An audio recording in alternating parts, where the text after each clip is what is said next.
When I say hip hop, gives the impression that I'm hard, then I ruin it by talking. Like, you are not hard.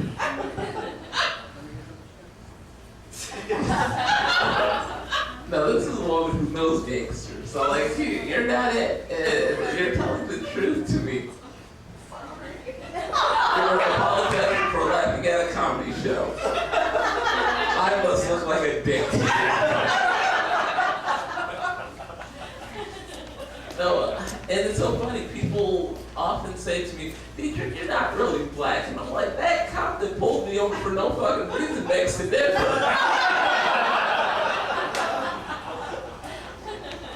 and when I try to get insurance, they say, well, how many tickets have you gotten? It's like, tickets that I've gotten or tickets that have stood.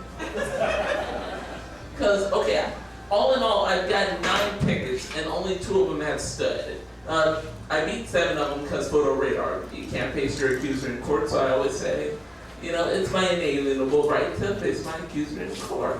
It's in the Constitution. And then the 2 that I got was 2 and 1.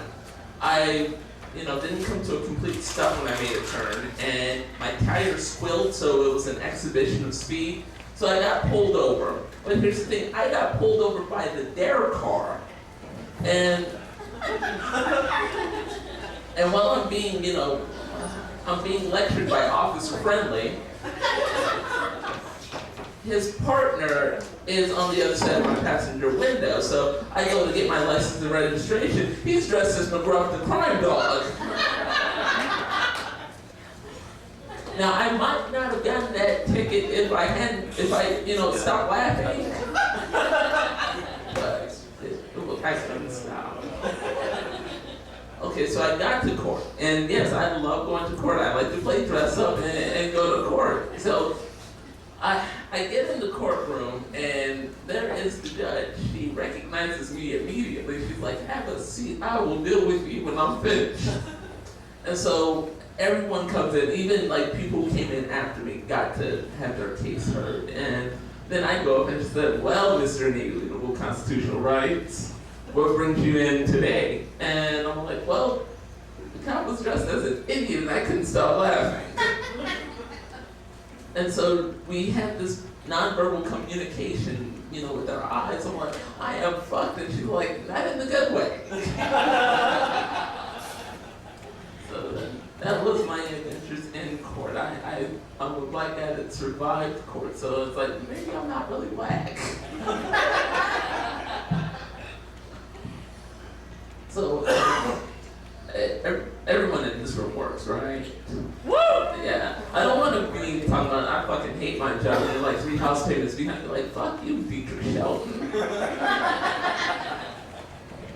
We need to bring back the 3-bits law where you could only work as a sharecropper.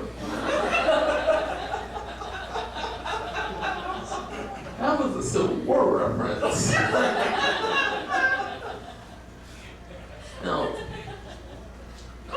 Now, I've always worked in a customer call center field. I have it, and something very important you need to know when you call into customer service. No matter how much you think you hate that representative fucking hates you more.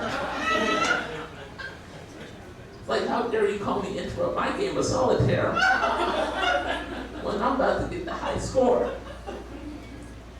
And you discover things about yourself when you start working. Like, I discovered I'm a bad person. And I'm not talking about a serial killer bad person. When I say I'm a bad person, it's more like I'm bad at being a person. Because I used to sell P90X, the workout DVD. And people would call asking me these stupidest questions like, does this really work? And it's like, in theory, yes. For you, probably not. What I'm saying is you are out of breath making this phone call. P90X made you a little, ambitious. Maybe you start with the hokey pokey.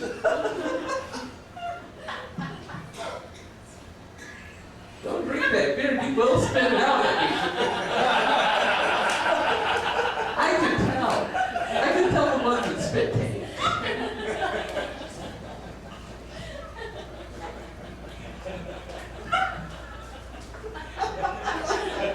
What? haven't said another word in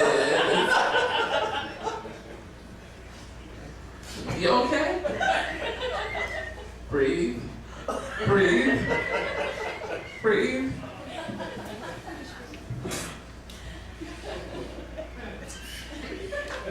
I haven't said anything.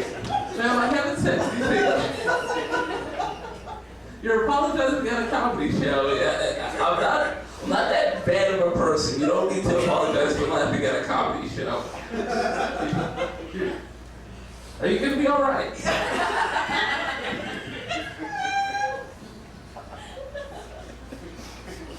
Okay. Are we good? Okay. I don't think we're good.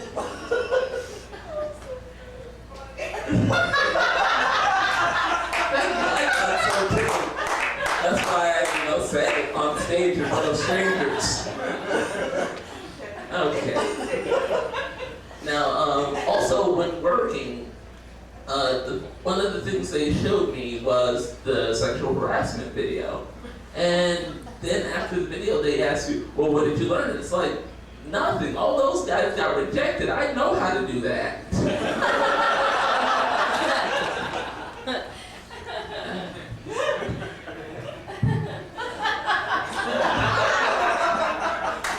I don't know whether to be, flattered that you found that funny or hurt that you laughed so much. Okay, yeah, it's like, that guy didn't know how to talk to women. Because the first rule of, interacting with, women at work is not to be unattractive. I mean, it's a thin line between, flirting and harassment, and that line is attractiveness. It is, I mean, because, if they're good looking, it's flattering. If they're not good looking, it's creepy.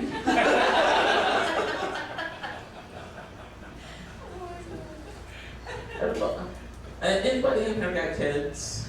Oh, yeah. I don't have kids, but here's the thing. I want kids. I want 7 boys, 1 for each weight class in the UFC. I mean, my children don't have to be fighters unless they want their father to love them. Even if I saw them on the Nobel Prize, I'd be like, that looks nothing like the light heavyweight championship I've read it before. And I think I'd be a good father, because I don't believe in beating children. I don't believe that you should beat your children. So I would not beat my child. I don't beat children, but I will thump the shit out of one.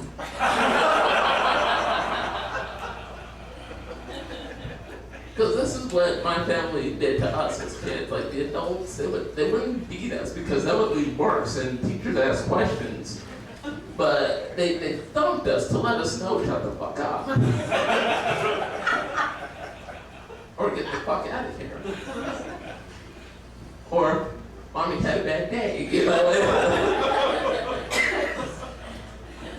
But, no, here's the thing. One of my cousins, he annoyed the living daylights out of my aunt one day. She was making, ramens, and he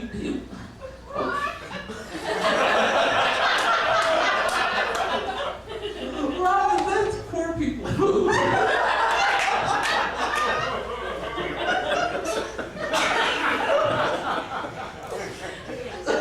And she gave him the warning that every single member of the adults would give kids to get the fuck out of here, gone before I give you a good hard crack. And so he didn't take the cue from the rest of us because we fucking laughed. So what he did was took his nasty ass finger, put it at the rim of her bowl. She thumped the shit out of him.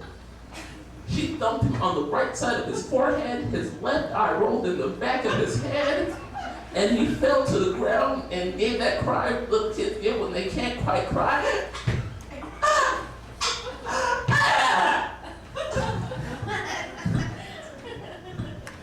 So yeah, that was my childhood.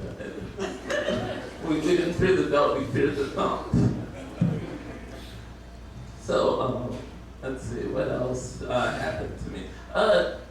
Like I said, I work center, and I get interesting calls. Like this one lady called, she's like, "Do you know who I am?" I'm like, "No." And she's like, "Well, I am the assistant of Miss Paul Abdul." I'm like, "I prefer Lisa." And other weird things happen to me. Like, for example, people call, wanting a lower interest rate on their credit card, and it's like, you don't qualify for a lower interest rate. And it's like, fucking cracker. And I'm like, wrong slur. And because I corrected his racism, I had to go to an ethnic sensitivity workshop. So I get to the ethnic sensitivity workshop. First thing I see is Sexaholics Anonymous. I had to peek my head at the ugliest people you've ever seen. And I thought about it, this makes sense, because if they were attractive and wanted to fuck all the time, it wouldn't be a problem.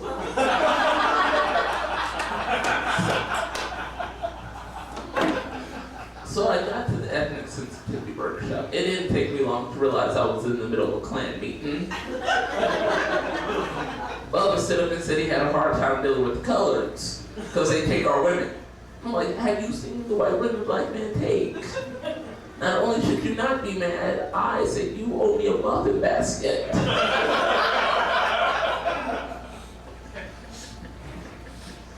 But here, I don't care about racism. I mean, you can say racist shit. I don't care. Just don't say it where another black person sees me hearing you say it. Because now we're all in an awkward situation. Like, I get a text message that says, not to be racist, which means here comes the racism. But is it true black people have an extra bone and muscle in their leg for jumping ability? And so I responded the only way I could. We don't discuss it with outsiders. And when people find out you're a comedian, first thing that happens are like, are you funny? And it's like, I hope so, otherwise this shit is awkward. The next thing that happens is they decide that they too are a comedian. Because this guy comes up to me, he's like, hey, I got a joke you can use. And I'm like, I doubt it. And it was one of those jokes, the ones that start with, you can't get mad. And it's like, you know what, you made sure no other black people would see me hearing you say this, proceed with your racism. So he tells the joke, but he tells it wrong. I never thought I'd live to see the day I was correcting someone's racism. I'm like, that's not how racism is done. His friend's like, hey, he's pretty smart for a black dude. Okay, see, that is how racism is done. Because he meant that as a compliment. And it was that compliment, like, you clean up nice, which means normally you look fucked up. I got the weirdest backhanded compliment from this girl. She said to me, Dietrich, you have the ugliest teeth but the prettiest smile. I don't know how to do that. If I were a little drunker, I'd give you a mercy block. And I'm thinking to myself, really? You think you would be showing me the mercy? You have stretch marks on your neck. Your meth scars have meth scars. You look as though you loaded makeup into a shotgun and then Kurt Cobained it on. And when she started crying, I realized I might be saying this out loud. She's like, I can lose the weight and change the makeup, but you'll still be ugly. I'm like, wow, you still think I'm the ugly one here? Fuck you, bitch, I clean up nice.